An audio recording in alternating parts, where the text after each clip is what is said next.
Ito ang Barangay Guinduahan, Barangay Tubog at Barangay Bogang dito sa bayan ng POV Corpus na pinanduhan ng Kapitolyo sa pamumuno ni Governor Antonio Tico para sa road rehab, regraveling noong October 3, 2023, ang naturang proyekto ay nagkakahalaga ng 4.9 milyon na tatapusin lamang sa 5 araw.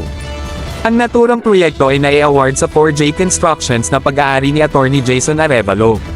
Kung nakikita ninyo sa ating video ay may mga portion na may simentado na kalsada.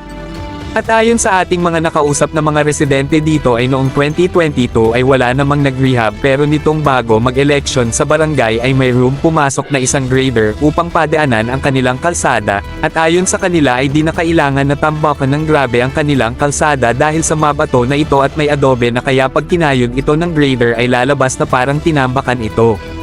Ayon sa ating nakuhang dokumento, ang Guinduahan, Tubog at Bogang ay kasama sa mga ghost project na isinampa ni Ruben Fuentes kay Governor Antonio Co.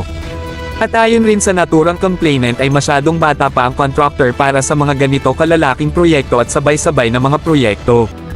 Kaya kinasuhan si Governor Antonio Co, Attorney Jason Arevalo, may-ari ng 4J Constructions at 10 iba pa na opisyal ng Kapitolyo, at base din sa isinumeting equipment na gagamitin sa bawat proyektong ito ay mayroon siyang gagamitin na 8 units road grader, 2 units backhoe, 2 units bulldozer, 2 units dump truck, 2 units payloader, 5 units water truck. Kaya ayon sa reklamo, dapat ay diskwalipikado kaagad di umano ang contractor na ito sa kadahilan ng walang kakayahang mandentrata, at dahil natuloy pa din ang kanyang pangontrata at natapos daw kaagad ang mga proyekto at nabayaran ng sabay-sabay sa loob ng 7 araw na may kabuoang halaga ng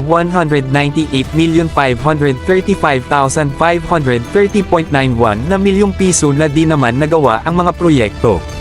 Sa ganitong pangyayari na sa di umano'y ang gobyerno ay niloko at sinamantala, kaya kinasuhan sa ombudsman si Governor Antonio Co, contractor na si Attorney Jason Arevalo, OIC Provincial Engineer